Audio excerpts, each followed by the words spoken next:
Greetings and welcome, my friends. This is Stain 8. That's how many pants he stained in the past week. Nice, bro. Very nice. We're kicking things off with a 3-lander. We've got a couple of early plays, along with a tapeworm and a sweeper in case things go wrong.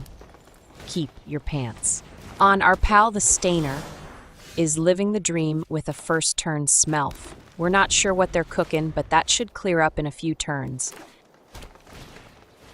They double down on Smelf, just don't stain it, bro. No, wait, they triple down on Smelf. Don't tell me they're going to tap the first one to play the fourth copy. We'll play out the Cub. It should do a pretty good job of slowing the number of incoming Smelfs.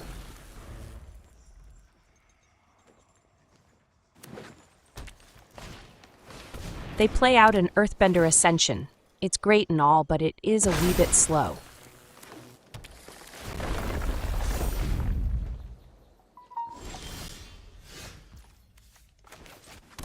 It's time to drop our passage. We'll crack it to go grab a plains. We already have double green, and to be sure we have double white, we need to get that plains. Just in case.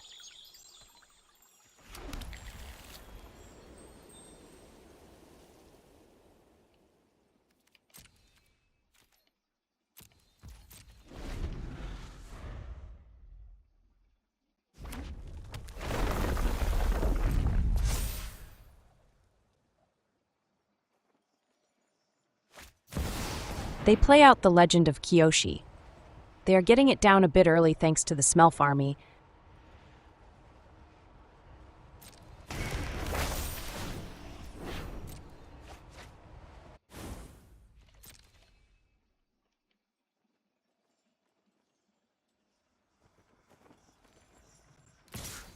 They send in their land. We'll take the hit. It is only 2, and the fight is still young.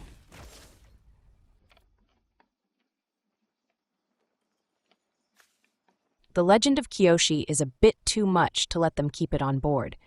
It eventually turns into a big beater with a mana ability that also gives their lands trample.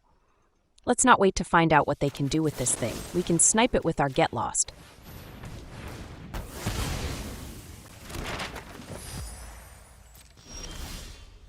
We draw another sweeper, but it feels like we might not need them. We've got 3 tapeworms to play out, and our men will end up monsters in a matter of a few turns.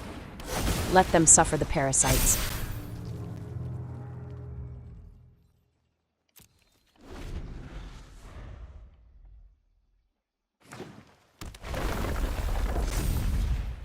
They play out a sure shot. He's the Hawkeye of the MTG world. While it might be the biggest thing now, it's going to be dwarfed by our men thanks to the parade of parasites we've got coming. They use a map token, and that pumps their sure shot. Beefy, yes, but we're not afraid. They use the last map token on their land. That is less beefy and even less frightening. Wow, Shuffler. Just wow. That's all 4 tapeworms, if you're keeping score at home. By the time the 4th one lands, we're going to have men the size never before seen on Arena.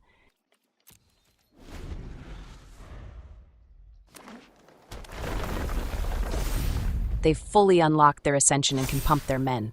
Tragically, it's way too slow to keep up with our pump.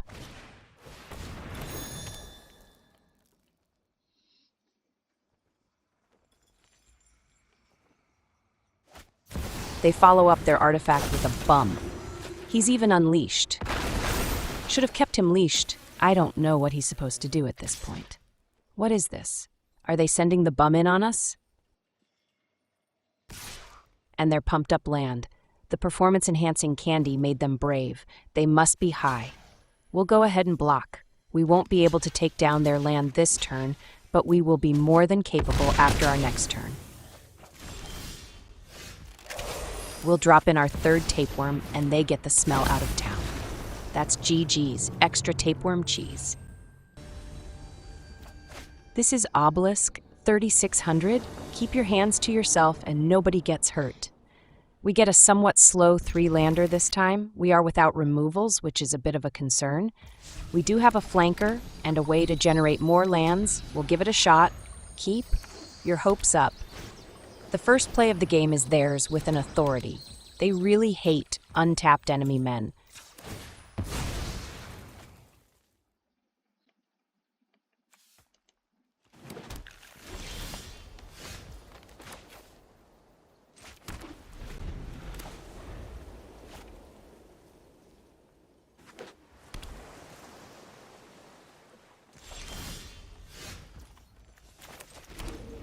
Luckily, we have plays we can make at the end of their turn, so we'll pass the turn right back.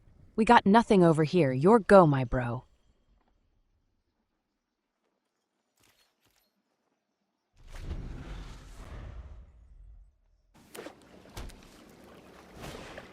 They play out a Storm Chaser's talent. It has to be the most popular one by far.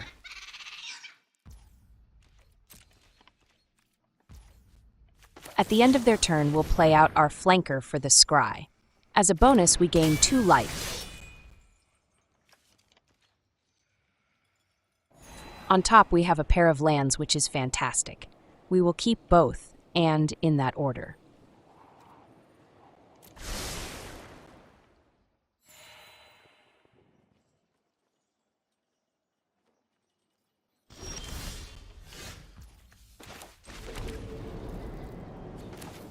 We'll go with our Overlord. If we get it down, it will generate a land token that will count towards the discount of our nursery.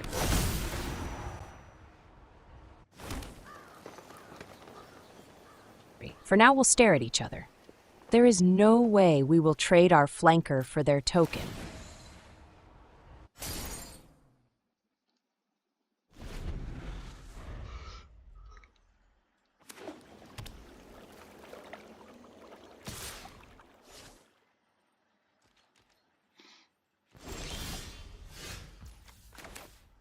We get to 6 mana and we can play out the nursery, but there is no way we're walking it right into a counterspell. Let's hold what we got until we recon and have a better idea of what they're holding. They're afraid we're going to send it here. What's the holdup? Come on, bro.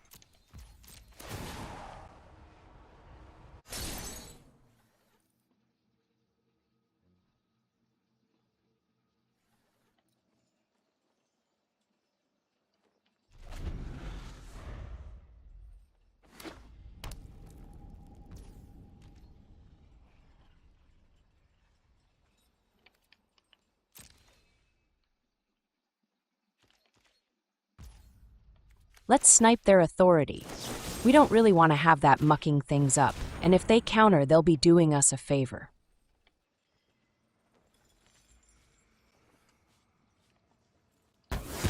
That went through, so let's try Appa. If they counter it, that's fine. And if not, maybe they don't even have a counter in hand. Don't you just hate when Selesnya is playing stuff at the end of your turn? What the Christmas jingle is going on around here? Appa lands without contest. We'll airbend the Flanker and our Overlord.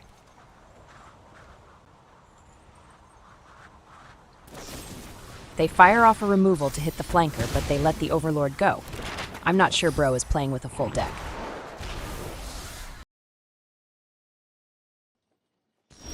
We draw a forest, which brings the cost of our nursery to just 5 mana, and when we play out the Overlord, the cost will go down another notch. For now, we'll use a map token to pump Appa. On top, we have a sweeper. We're likely not going to need it this game. Let's bin it and try for something else.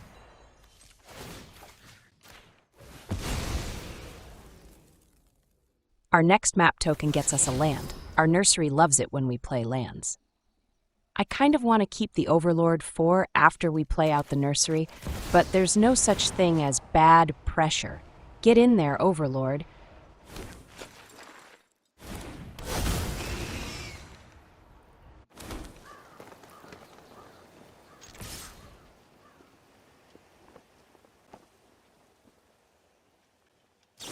They hit Appa with a removal. That was Appa's last ride, but he did get us in a pretty good spot.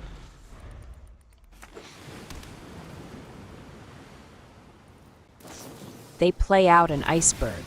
That is something they could have used to snag our nursery, so we're happy to see it now when it is not going to be able to be used to snipe our keycard. They send their otter for damages, but they have no idea what's coming.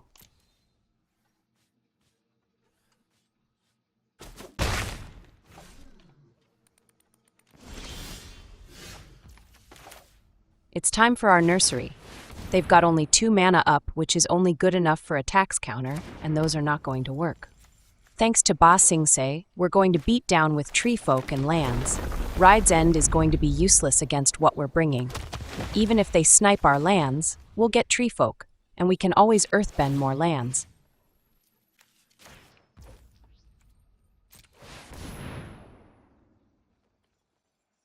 They smelt what we're cooking and get the smell out of town.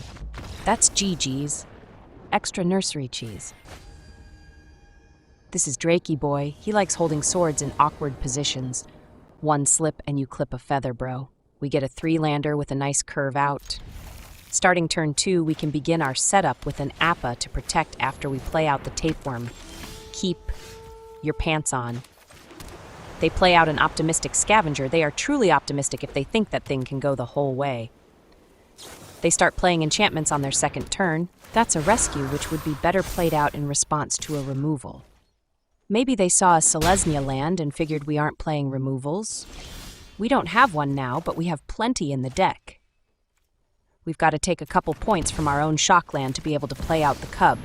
We'll earthbend our man land as it will pump our men when we send it in.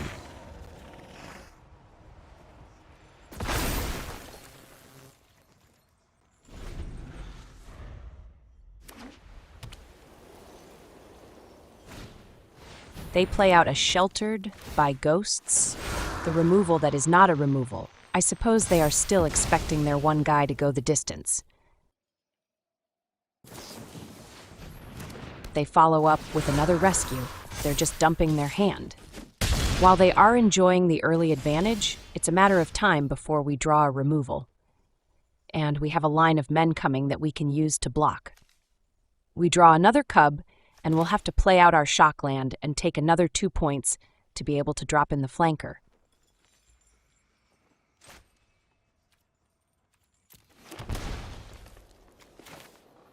Playing the Cub would be nice as well, but let's hold on to it for now. The flanker's scry can be fantastic here and help find us something to slow their roll.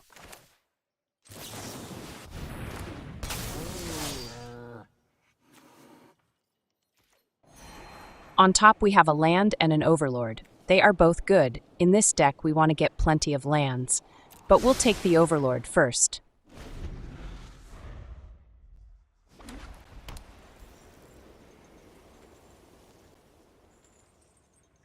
Another Sheltered by Ghosts? No, it's just a rescue again. They have one guy enchanted with a pile of auras.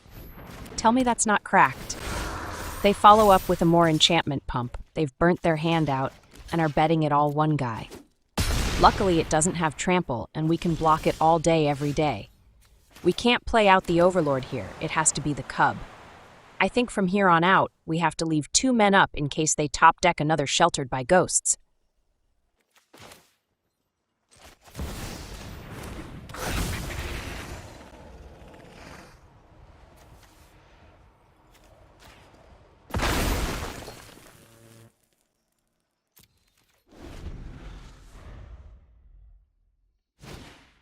What did I tell you? These people are the biggest luck sacks.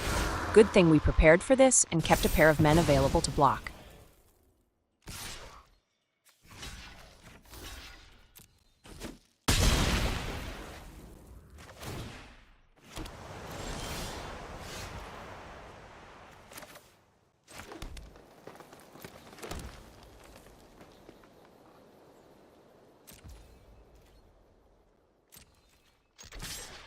No, we don't want to attack. Let's keep it in our pants.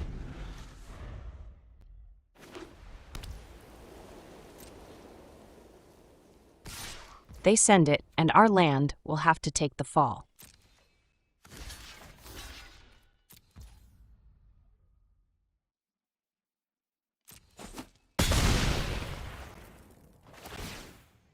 At the end of their turn, we'll play out the flanker.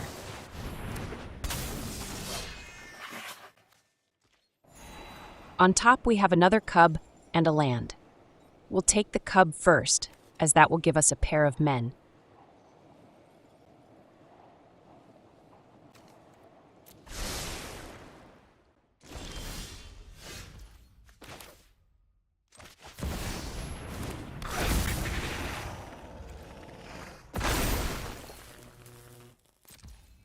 With a pair of blockers available, we can finally get in for damages. It's our first hit of the game, but it won't be the last. They finally drew another one of their men, but with all their auras on the scavenger, this guy has no hope to survive in battle. They send it, and we'll block, then play out Appa to airbend the flanker and the cub. While they've been holding the advantage with an overly large guy, we're catching up with numbers, and at some point, a removal has to show up.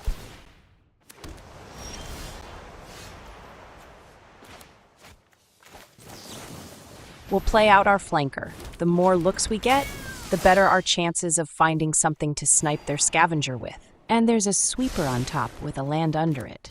We'll gladly take both, and in that order. Let's drop in the cub.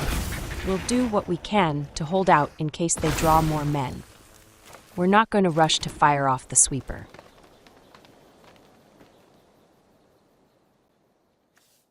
The Overlord does look good here. We can play it out and keep building up our mana.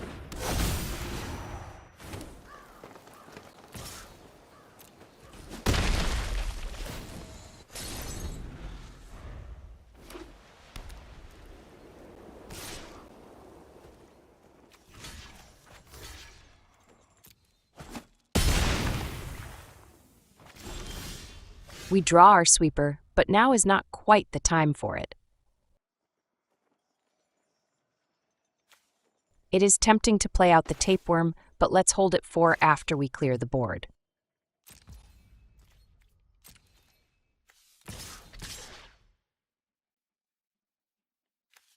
We'll send it. The more damages we do now, the less we have to do later. To my surprise, they actually throw a block.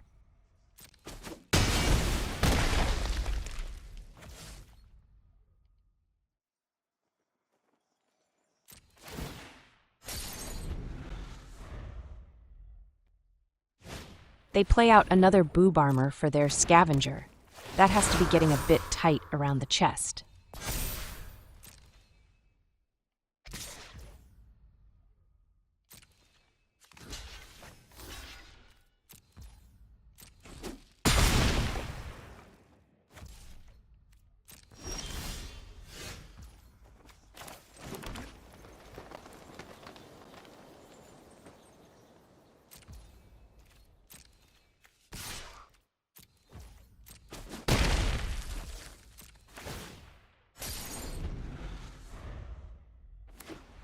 They drew a land this time. All they can do is send it.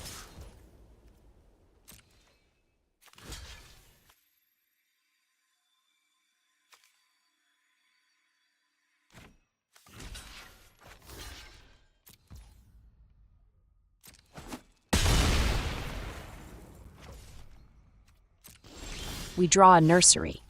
It's time to rearrange the furniture up in here. But before we do anything, we'll get in for damages.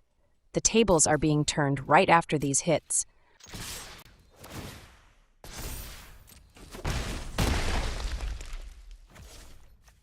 We'll play out the cheapest nursery ever. Only 2 mana for this wicked enchantment.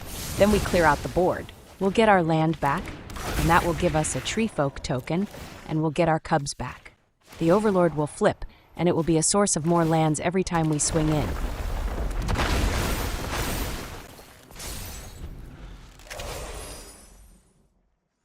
They scoop it up now that their advantage is gone. GG's extra cheese. This is Alma in apartment 1160. But what if you move, bro? We get a shuffler special, but we do have double cub we can play out for excellent ramp. And with them in play, we can play out everything we have in hand. Keep your pants on.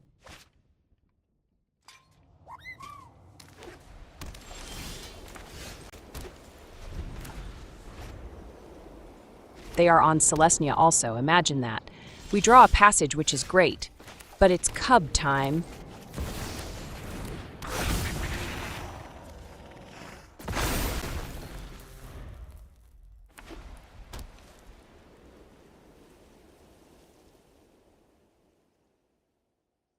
Their play is the new Ajani. It's a wee lad for a planeswalker that can generate tokens and give them a huge advantage on board with his ultimate.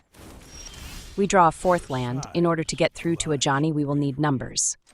And to build up numbers, we will need mana.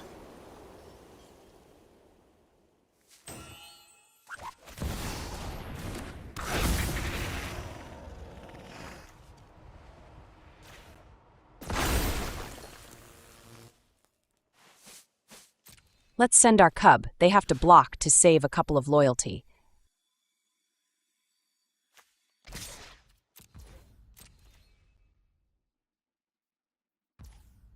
They let Ajani take the hit. They'll never fire off the ultimate that way. Stopped.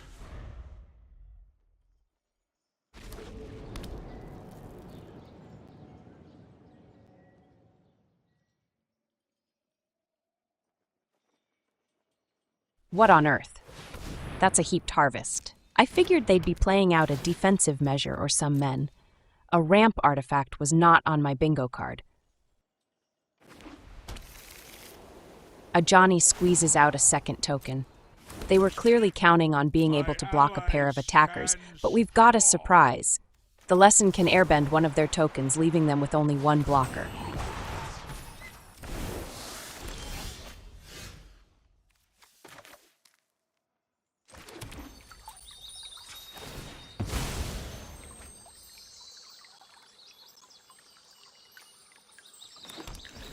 We'll play out our tapeworm this turn. If they were expecting to trade with our land, they will be very disappointed.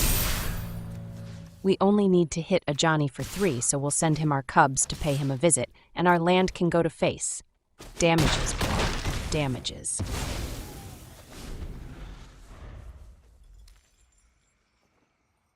They play out a Bandit's Hall, a mana artifact that also draws cards. They follow up with a split up to take care of our cubs and our lands, but that leaves the tapeworm.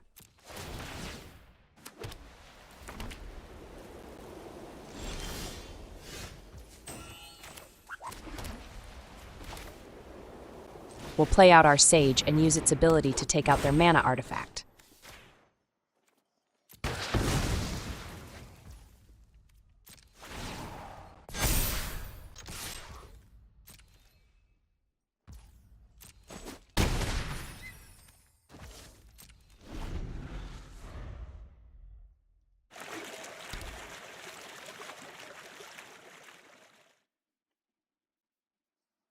They earthbend a land.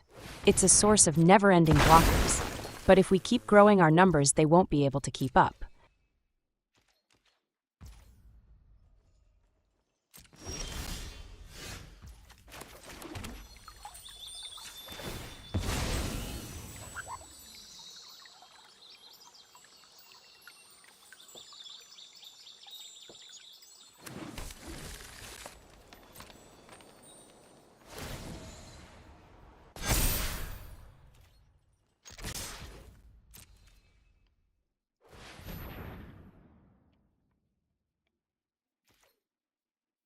They do block up, even with the token this time. Whatever they were saving it for, their life total is more important.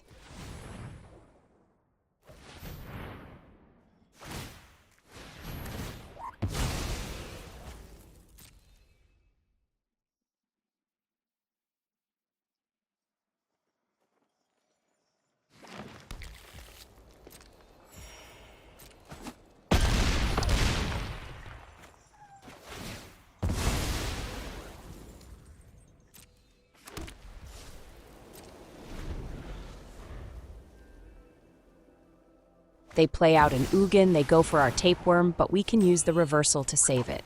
It will come back.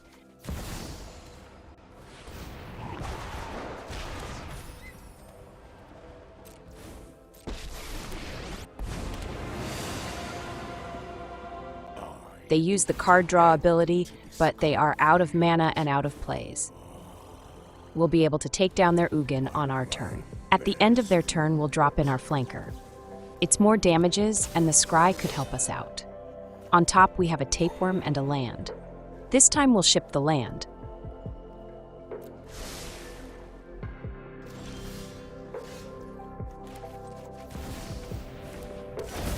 We could play out the second tapeworm, but if they have another board wipe, we'd be on our last legs.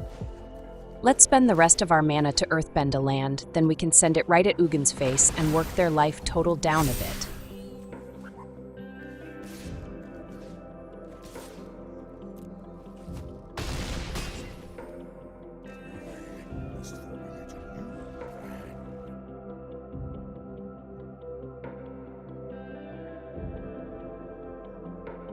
They play out an Elspeth. Their tricks are not done. On the plus side, they can only make a pair of tokens, and they don't know about our second tapeworm. Wait, what? They snipe our tapeworm instead of making tokens. That leaves us with lethality on board. They follow up with a vault, but that doesn't block.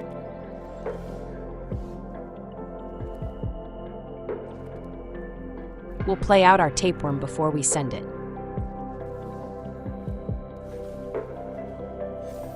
They smell what we're cooking. That's GG's, extra performance enhancing candy cheese. And that, my friends, is another satisfied customer.